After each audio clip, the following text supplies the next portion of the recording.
I just had a Google chat with the guy that got fired the same day I did from the same building. Oh, it's going to be fun. There's tears. There's no tears.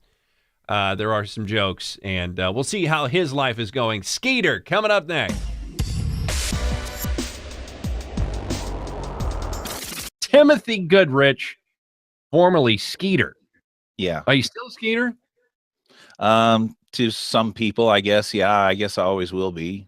Is Skeeter a bigger name for you than like your real name? Oh yeah, I wish I had adopted a zany, whimsical, madcap radio air name way back when. I mean, I didn't really do that until I went to work in Jonesboro, Arkansas in 2003, and that was how I came up with the name. Was because there's a lot of mosquitoes in Northeast Arkansas. Well, that's true. That's true. I wanted something with a local tie-in that was also, easy to remember and sounded kind of country. So and Skeeters are annoying, so that fits you. That's sorry, just being me. Well, I was at a remote broadcast one time in Arkansas, and guy walked up to me, older gentleman walked up to me, kind of looked me up and down. He said, "You're about the biggest Skeeter I think I've ever seen." Thank you, sir. Have a bumper sticker. Yeah, you still shouldn't have bit him though. I didn't. Well, how is the post-broadcast radio Michael Newman these days? Well, I asked the question about your name because I had a couple of people ask that. What should we call you now? And I'm like, you call me Michael Newman because my real identity is dead. I never liked that guy. Actually, I've been working more now than I was working beforehand because I've had to teach myself a lot of technologies. I kept telling myself, look, hey, I've got all this software, I've got all this equipment and stuff. I'm going to learn how to use it. I said that 3 years ago.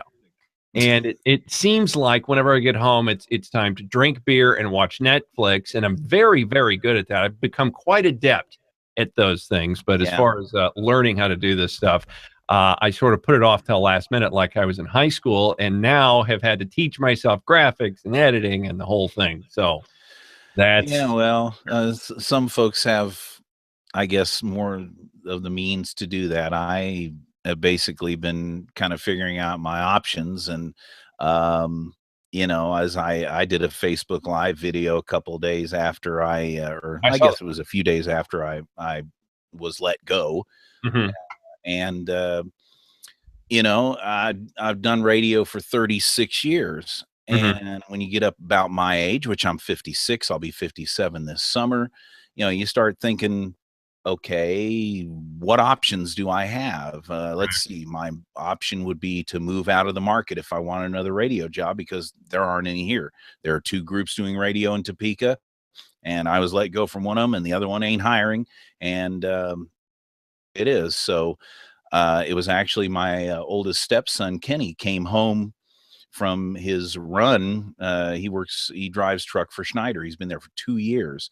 And Michael, he made about $20-some thousand more in his second year driving truck than I did in my job in radio. I get all those stories, these people that have real jobs that actually make money, and how dare they? How dare they? I got a buddy of mine who was it last year?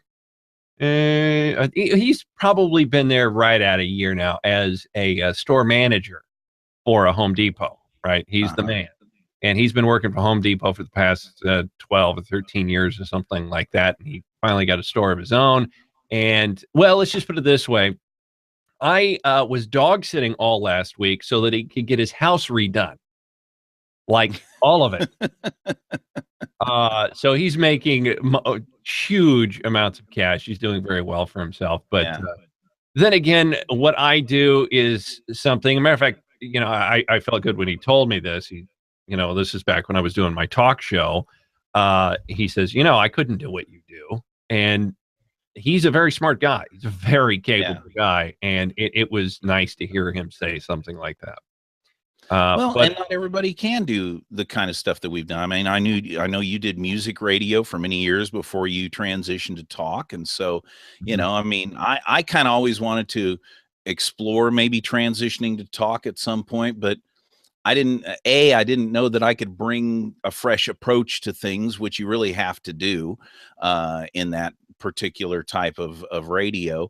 Not to mention that it's a lot of work. I mean, it's a lot of work. I've Oh, I seen know. Oh, you know that better than anybody, better than I do. The hours and hours that go into the show prep and whittling down, you know, the things that you want to bring to the table to talk about. And you know, I listened to your show quite a few times, and like a lot of shows, you didn't take a whole lot of calls. I don't know if that's because there weren't any, but you know, it was, or if you were just real selective about what went on the air. So. No. It was, it's Topeka, so there's no one out there. And you know that, well, in all genres of radio, regardless of talk or music or whatever it is, there's only a slim percentage of the people that actually listen to your show that will ever participate in any way.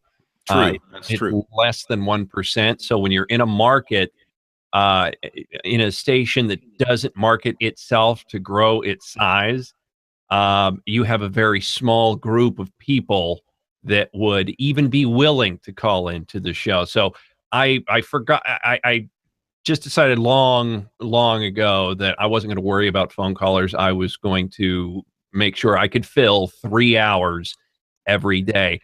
Yep. And that's, you know what? It's kind of a good thing, you know, because if you walk into a situation where you're relying on something that you haven't prepared yourself, i.e. a phone call, inevitably you're going to find yourself sitting there going, I don't know what to say. I had 5 words and I'm going to need 5,000 and I just don't have it. So yeah, exactly. Idiot. But it sets you up to be a personality, you know. Yeah. It forces you to keep talking. So I think it was good boot camp for doing my genre of entertainment, you see. So I feel good about that. And you know, I got to tell you, I'm pretty happy with the experience that I had there. Yeah. Truth be told, I think that job had peaked at as far as it could take me. It wasn't going to pay me anymore. It wasn't going to move me really farther in my career. And it was, I had been thinking about walking away from it for about a year. The problem is I'm an old country boy, you see, and I have a problem with walking away from jobs. I always have. So I just took this whole thing as a opportunity to move forward, right? I kicked the butt to move forward. Now I got to figure out a way to buy pizza. So. Well, yeah, and see, you know, there's kind of the difference with me at the station and with the format that we had on the station I was programming and on the air with. That was my wheelhouse. I mean, I felt like everything that I had learned or was trying to learn through all the years of doing this, finally I had a place where I could get that creativity out there and be responsible for the sound of the station overall and work with some really good, talented people and try to bring out the best in them and maintain a really good position in the market for the station. I mean, my plan was to be here for the long haul, you know, and they decided they could do the job without me. So, hey, it happens in radio all the time. It's only happened to me a couple of times prior to this. So, I mean, it's not like I've been hired and fired and hired and fired and hired and fired. Last few times that we moved, it was trying to get to just move up to a different or a better opportunity. And that was the case coming here to Topeka. We hated to leave South Texas. We loved it. I just didn't care for the company that I was working for. I didn't think, and maybe it wasn't the overall company, because again, it was another corporate owned situation. And the station just, there was no esprit de corps. There was nothing there. It was just come in, do your job. Huh? Esprit de what? Esprit de corps. You know, is that a French car? No, it's you know, those French have a different word for everything. What sort of weird videos are you into on the internet? Esprit de corps. Yeah. Well, okay, maybe I was trying to sound a little artsy fartsy. Well, it sounds like you hit me with a word I've never heard before in my life. Oh, come on, you're more urbane than that, aren't you, Mike? I've never heard that one before. What is that word? What, urbane? No, esprit de corps. What are we Oh, talking about here? it's the a feeling of being a member of the Corps, like in the Marine Corps, being part of a team or a Esprit de unit. corps Okay. is not a word a Marine would ever use. Well, Okay. unless he was in France trying to chat up a young lady, but that's not important right now. But no, there was just it was like there was it was a very negative atmosphere. It was nobody was really enjoying themselves. Nobody was really having a lot of fun. It was a lot of hours of just busy work off the air, and it just I was coming home pretty miserable every day. And when the opportunity to program a classic country station. Well, actually, I started mornings first, and then was bumped up to program director 6 months in. The opportunity to come do a morning show in a market the size of Topeka, which it was a decent sized market, it was a bigger market than I was in Texas. It was very appealing to me, and I was really enjoying it, and was really I felt like I had the station hitting on just about all cylinders when they decided to to we're going to cut down to a full put sugar in the gas tank, Oh, well, it is what. So anyway, that's water under the bridge. And Kenny, my oldest bonus son, like I said, he's been driving for a major national truck line for a couple of years, making very good money. And he said, "Look, it's not hard work. Get your CDL, you can get hired right out of the school by the company. I will see to it that you get teamed up with me, and we'll make a run from Kansas City to Menominee Falls and back and forth about 5 times a week." And rack up the miles. And there's chances for raises and bonuses. Hey, when was the last time you got one of those in radio, Michael Newman? There's a raise and bonus. Well, I used to steal stuff from the station and sell it online, so I guess you could call that a bonus. Yeah. Yeah, you had the market on Post-it notes and copier paper cornered, didn't you? Well, let's say there's a lot of CDs out there for promotional use only. All right. That's yeah. Well, how do you feel about this? This is a change for you. This is certainly a career move that is very foreign to what you have been doing in the past, whether it be music or radio. And now you're actually going to a school. How long has it been since you've been to school to learn something? Last how do you time feel I was about in a bona fide genuine classroom was about 1979. Whoa. I was one. That was in a city college. That was at Fresno City College. Back in those days, community college was, as they used to say in those days, a high school with ashtrays. Yeah. And so back when you could still smoke somewhere on campus, I never did. But nowadays they have high schools with edibles. It's a different. I guess so. But I didn't have anybody to really kind of counsel me. I thought, I'll be a theater arts major at a 2-year junior college. That made no sense whatsoever. Well, I didn't really have anybody to guide me. I was playing as a musician. I was playing several nights a week by that time and making money doing that. I knew that pretty much I either wanted to be a musician or be on radio. And I knew that from a very early age. Those were the two things I wanted to do from day one, did you? The success was not something that you were looking for. I want to be in radio or I want to be in music, and I just don't need food. That's, housing. Yeah, but the funny thing is, back in the 80s, for the longest time, really up until about the late 80s, you could, where I was living out in Fresno, California, you could make a living if you were a decent musician. You could play 5 or 6 nights a week and pull down enough money to support yourself. And then, I wanted to get into radio too. So I did that part-time while I was playing full-time as a musician. And then then there were a couple of places where the full-time musician gig kind of went away. So I was able to transition to a full-time radio gig. Actually, I left a band because I was offered my very first full-time radio job. The band was kind of falling apart at the time. So I just went ahead and made the leap and tried to get into a full-time position, which I did for a while. And so kind of back and forth is what it's been over the years. And then as radio became much more of my full-time earning place, then music became more of a hobby for me and just a fun thing to do on the weekends and on the side. So How good of a musician were you? You've been to Nashville, right? Would you be able to hold your own with some of the waitresses and waiters there? well, I learned a lot in my 3.5 years in Music City. One thing I learned was the drummer practically never gets noticed, because if he's getting noticed, he's probably getting or she, because there are some really fine female drummers.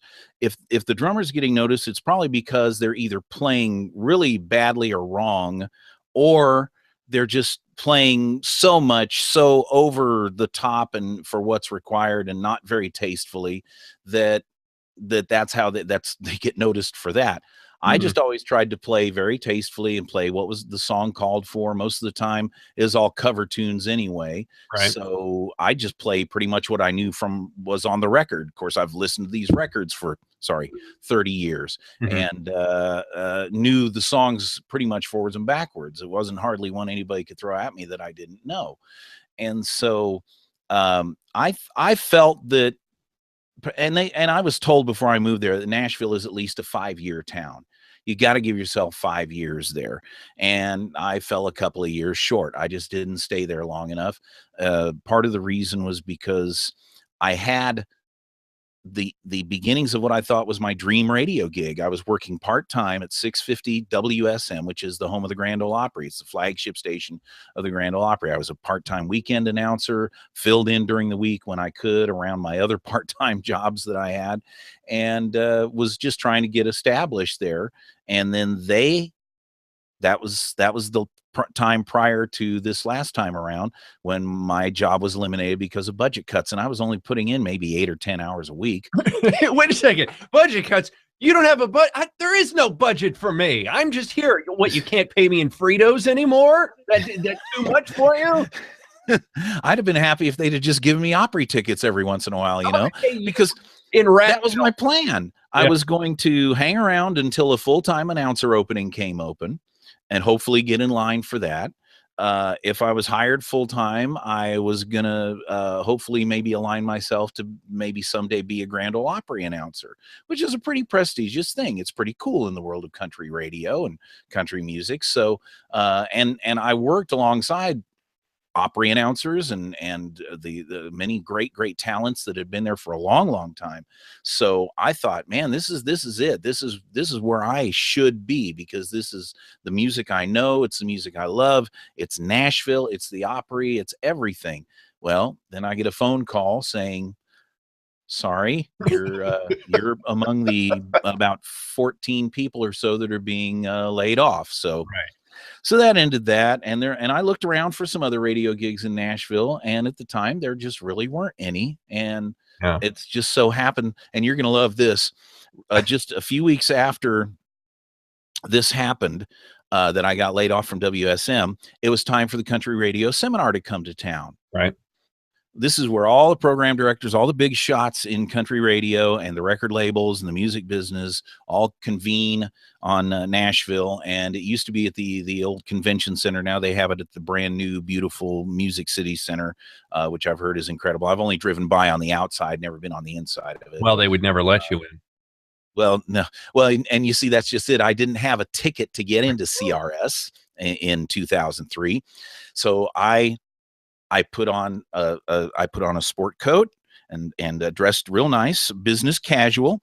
I fashioned a sandwich board sign with coat hanger wires and a couple of pieces of paperboard, and I printed on it, "Air Talent for Hire," and walked around the lobby outside where all the people were walking back and forth between the hotel and the convention center, and indirectly, in a roundabout way, that led to my eventual hiring later that summer in Jonesboro, Arkansas at KDXY-FM. And I did afternoon drive there for 9 years. Wow. Wow. That's a unique story. I would have never done that. I would have gone kidnap somebody's daughter and hold them for ransom. Well, therein lies the difference between your style and my style. It's just the style thing.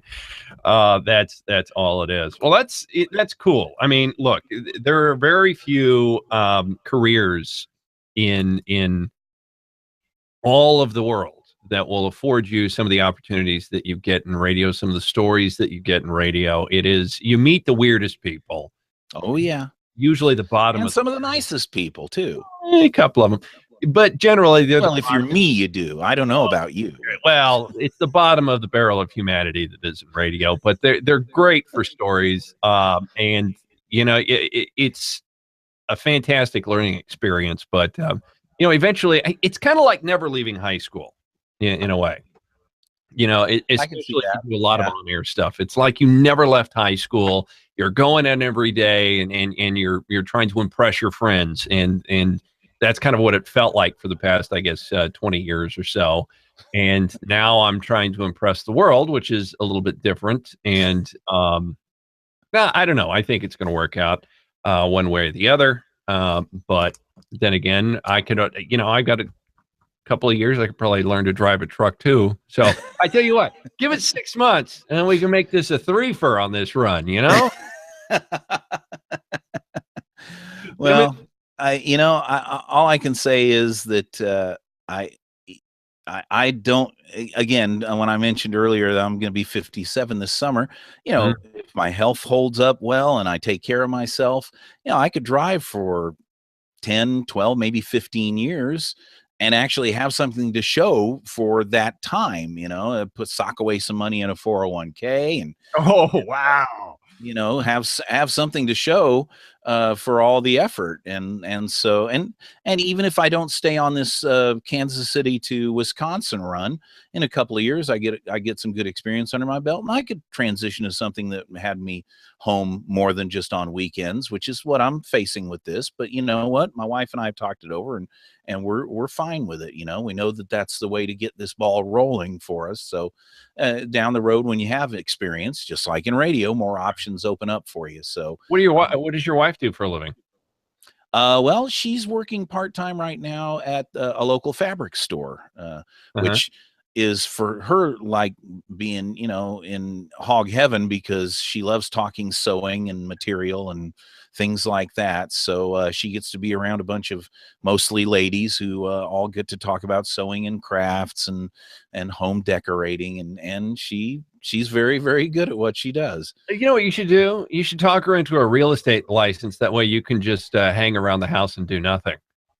That should be your plan. Well, that's not her thing. It's she wouldn't be happy doing that. Her happiness is not what we're talking about. We're talking about swizzling beer in your underwear all day and not having to worry about making money. That's what we're talking about. As an unmarried man, you can assume that point of view. You can take that position in the argument. As a married man, for me, it boils down to happy wife, happy life. His soul is gone, ladies and gentlemen. Skeeter, it has been wonderful to talk to you. Thank you for hanging out. We're actually testing various different ways of broadcasting here. This is a test. Yeah, it seems to have worked fairly well. We'll see how it turns out in the end here. But thank you so much for joining me. Thank you for being a part. I am going to publish this, by the way. People will see this, like 2 whole people. Well, all right. We both people need to comment and subscribe and leave their nasty comments on Michael's page. Well, and 2, let us know how it goes. I'm interested in hearing. It would be nice to have like what happened at school to me type update, right? As if how often? Once a week? Well, this is a 5-week course that I'm going through right now. That would be perfect. So, 5-week course. Today was day 1. I just finished my first day. It's White Line CDL school here in Topeka for those that might be interested. Okay, well, like when you were a kid, Dad would come home. What did you do at school today? So it would be like that, except for now you're talking to ex-felons and drug addicts in what they did in your class today. So it'll be great. They're not. You are stereotyping, young man. Yes, that's what I did. I have never had a felony. I've never been a drug person. So that's exactly what it. No, you sold them. That's different. Timothy Goodrich, Skeeter, thank you so much for being with us today. Thanks for watching the video. Thanks for being a fan. We now have a website. Go check it out. It's michaelnewmanproductions.com. The link will be in the description below. Have a great night.